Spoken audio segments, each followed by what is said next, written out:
Hello friends, I am today instructor Atul Dahale and welcome to my YouTube channel. Today we are going to see a very fascinating game played by the 6th world chess champion Mikhail Botvinnik. Mikhail Botvinnik is considered as one of the greatest players of all time. He was not only a great player but also a great coach. Yes, he started his own Botvinnik Chess School, and from that chess school one great world chess champion was formed. Can you guess his name? Yes, he is none other than the Garry Kasparov, guys. Garry Kasparov joined Botvinnik Chess School, and after the years of studies or something like that with Botvinnik, he became the world chess champion in the year of 1985. So such is the feat, his contribution to the chess, not only as a world chess champion but as a mentor, as a promoter. And one more good thing about him, which is quite interesting for the engineers, I'll say, that he was an engineer and he was the pioneer of computer chess. Like whatever the technologies you see today was initiated by him. So hats off to him. So today we are going to see one of his great games, a very attacking game played against Portisch, his longtime rival, you can say. This game was played in Monte Carlo in the year of 1968. So without further delay, let's get started with the game and understand how did he manage to play in such a beautiful way. But before we go further, I would like to say, don't forget to like this video and subscribe to my channel if you are new here. So the game started with c4. Botvinnik was white. His opponent Portisch was black. He plays e5, then knight c3, then knight f6, and now g3. The idea of g3 is obviously that you want to control the center with your knight as well as the bishop. This is the indirect way to control the center. Sometimes we know this thing that players like to put their pawns in the center of the board and try to control the center. That is a good thing. But this is also one of the alternatives if you want to control the center indirectly. Okay. So black plays d5, c captures d5, knight captures d5, bishop g2. Now these two pieces are attacking on d5 square.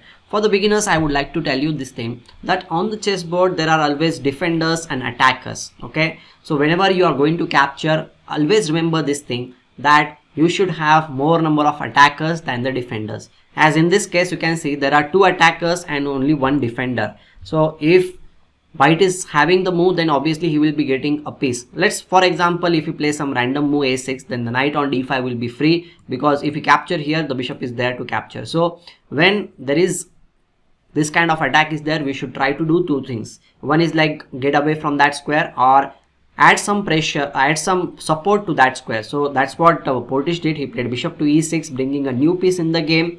Then knight f3. Obviously Botvinnik is also trying to bring a new piece in the game. He plays knight c6 because the pawn on e5 was being attacked.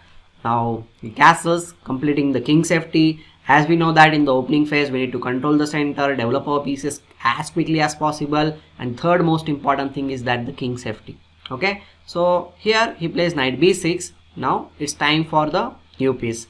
Here you can see these pieces are already developed. The knight is also developed. The queen is having some squares to move around, but the rook on a1 must be feeling a little bit sad. Okay, not really sad, but he will be feeling like when his turn will be there to come in the game. But before he comes into the game, the bishop on c1 needs to be developed. So that's why he plays d3 in order to bring the bishop in the game. Okay, he can play bishop d2 as well as bishop e3. We'll see what to play. Bishop e7, or probably with the idea of castling in this position. And now white is not yet sure like whether to play bishop e3 or bishop d2. So he plays a very important and preparatory move, that is a3. By playing a3, he is stopping knight b4, this kind of a move, so that the queen c2 will be played with ease. Another thing is that he is also preparing for the offensive on the queen side with b4 move. So black realizes this thing and he doesn't go for the castle immediately, because if he goes for the castle, then b4 will be a good alternative from the white side. Then the bishop might be developed on this diagonal, and I will prefer this position from the white side. Okay, so he plays a5, stopping b4, and now he develops the bishop to e3 square. Now some of you might be having some doubts whether to place the bishop on d2 or bishop e3. I will make your life a little bit easier by telling you a very simple technique which you need to use whenever you are confused about developing your pieces. See, on the chessboard we have three types of pieces. or maybe you can say two types of pieces mainly, the minor pieces and the major pieces. Minor pieces include bishop and knight, and major pieces include rook and the queen. So when it comes to the knight, you should try to develop them towards the center of the board, and when it comes to the placement of the knight, then it will be good if you get a square in the center of the board, because if the knight is there in the center of the board, it becomes like the octopus knight becomes, because it controls 8 squares. That is about the knight. What about the bishop? Well, when it comes to the bishop, then you should always try to find out a good open diagonal. When a bishop is having an open diagonal, it will exert some pressure on opponent's any side. But make sure that that diagonal, whichever you are going to put your bishop on, that diagonal is useful for you, because sometimes you might be hitting in the thin air. That is not really good for you. That's why you should put it on a useful square. Okay. When it comes to the rooks, rook belongs to the open file, and also rook belongs to the second or the seventh rank. Okay, when it comes to the 7th rank and the 2nd rank, the dynamism changes and everything. That is also we are going to see in this game. And what about the queen? Well, queen is a mighty piece, and it can place your queen anywhere and it will do its job. Okay, so now he plays bishop to e3. I hope this will help you to decide about the placement of your pieces. Now castles, and now he goes for knight a4. The knight on b6 is important, and white is also threatening to capture on b6 so that the pawn structure will be damaged. So black plays knight captures a4, queen captures a4, bishop d5. Black is obviously trying to neutralize this bishop, because this bishop is opening up on this diagonal. Means the threat of knight d2, knight c4 or something like that is there, and this bishop was also doing good job on this diagonal. Okay, now it's the time for the rooks, because queen has been played, all the minor pieces has been played. Now it's time for the rook. So he plays rook fc1. Equally good is rook a c1 in this position, because ultimately in this position you want to control the c file.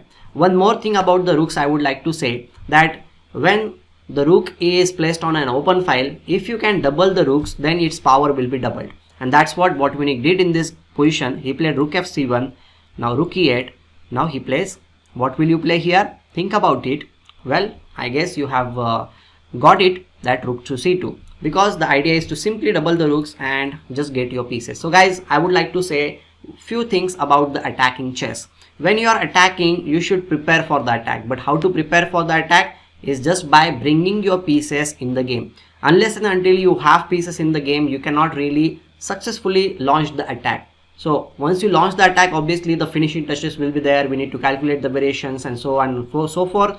But you will not be able to do all these things unless and until you have pieces there to attack on your opponent's king side or queen side, wherever you want to do.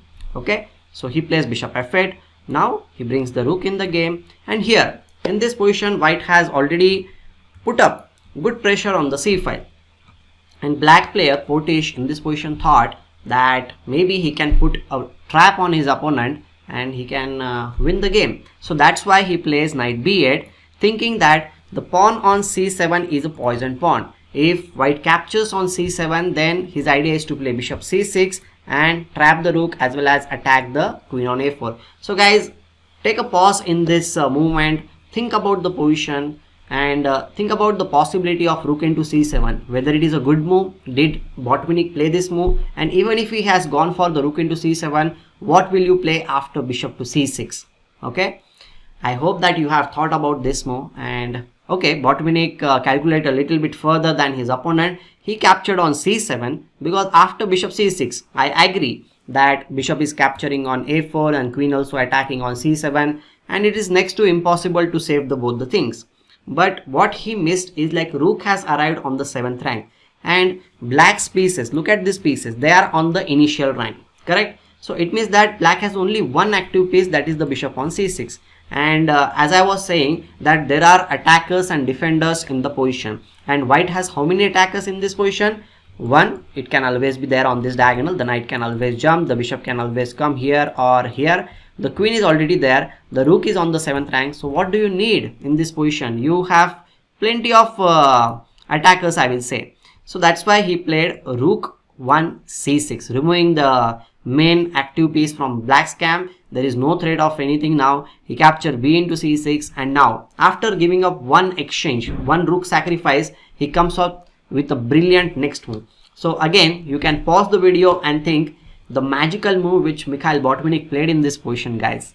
Okay, take your time, think about it. It is not a simple move, it is something which is very interesting. I hope you have checked it and maybe you have got it. The next move which Botvinnik played was Rook into f7. To be honest, when I first time saw this move, I was completely blown up. Like, how can someone give up 2 rooks in 2 moves? Come on, are you kidding me, right? But then I went into the variation a little bit deeper and I saw that if king into f7 is played, it is actually not so good for black, because we can play queen to c4 check. If black plays queen d5, then obviously knight g5 check. This bishop's diagonal will be opened up and the queen will be lost. That is not a good idea. And if the king goes to, let's suppose, this square, then we have bishop g5 check, and again the queen will be lost. That is one thing.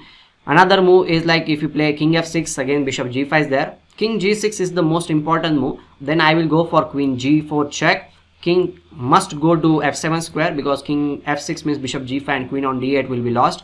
And now here we can play knight g5 check. Here if you play king e7, then queen e6 is a check and mate. And if you play king g6, obviously with the discovered check you are just going to win the game. Or we even have bishop e4 check, and that should be good enough for you to win the game, because after king h6, knight f7 is going to be a check and mate, guys. So here, what if he goes back to king g8? This will also lead to a check and mate or the loss of the queen. After queen c4 check, king h8, knight f7 check, king g8, and now knight h6 check, king h8 and queen g8 check and mate. So the rook on f7 is actually untouchable. It cannot be touched. Okay. So here what to do? Well, black played h6 move, trying to get some space around the king, and now he plays rook b7. Very calm move, like he is just saving the rook. Now black thought like, okay, rook on 7th rank is a very deadly piece, so he plays queen c8, attacking the rook on b7. And now Botvinnik was not in any kind of mood to save the rook on b7. He came out the next best move, that is queen c4 check. Now the king goes to h8 square. Obviously king h7 was also one of the possibilities in this position, but then we have this knight g5 opening up this bishop's diagonal, and if h into g5 is played, then we can play bishop e4 check. And if the king goes behind, then we have queen f7 check, not check, queen h5, queen h7 is going to be a check and mate very soon, guys. Okay, black is in complete trouble. His no piece is in the game. Okay, they are just like the spectators in the position. So obviously king h7 is not a good idea. Queen e6 if you play, then okay, you have knight into e5, queen into c4 and knight into c4. The position is liquidated, but with these 2 strong bishops, I guess that black is not going to survive forever, because the knight, if he moves, then bishop into c6 is coming. Knight cannot go to this square, and the threat of knight b6 followed by attacking the rook on a8 is still there. Okay, so the queens might be exchanged, but the position will not be saved. So he plays king h8, thinking that the position might be okayish, but here Botvinnik comes up with yet another brilliant move. So guys, you can still pause the video and think about it. What will you play from the white side? Well, if you have given a thought, then you will realize this thing, that the rook on b7 is not really the rook which you need to save. He goes for the next move, knight h4. He says like, okay, you want to capture the rook on b7, my rook is just like that, take it, because he has something in his mind. Knight g6 check, king h7, and now he plays bishop e4, bishop d6 was played. Okay, the idea is obviously to play this move or even knight to e7 with the idea of queen g8, and black is just getting checkmated. He plays bishop d6, trying to get something in the position. So he plays knight to e5 check, king goes to h8. If it happens like this, then we can give this check. King might be coming on g8 square and knight d6, followed by we will be capturing this or this. Okay, black is not going to survive in this position. Okay, so he plays g6 move, thinking that maybe he can survive, but now bishop into g6 check, king g7, and now the final blow of the game. Here the move which was played, after that the game was over. The opponent Miss Portisch decided to resign, and the final move, the final blow you can say, was bishop captures h6. Well, for the normal human eyes, it will feel like, okay, why is he given this, why is he giving the last sacrifice? He has already sacrificed 2 pieces, man. He's giving for the third one, because the thing is that if we capture king into h6, then queen h4 check is there. If king g7 is played, obviously queen h7 check, king f6 can be played, and now you can go for two things. One is like queen into b7, or other thing is like knight g4 first check, king might be coming on g5 square, and okay, you can checkmate with queen to h6, queen here, and queen h4 will lead to a check and mate. Okay, that might not happen if you go to f8, but even if you go for f8, I feel like queen into b7 is the easiest move, and you will be queen up in this position. Plus there is no time for bishop into e5 because queen f7 is a check and mate, guys. So guys, I hope that you enjoyed this whole analysis. It is a little bit extended, but I hope that you have enjoyed it. Don't forget to like this video and subscribe to my channel if you are new here. I will be meeting very soon with a new video for you. Till then, take care and goodbye.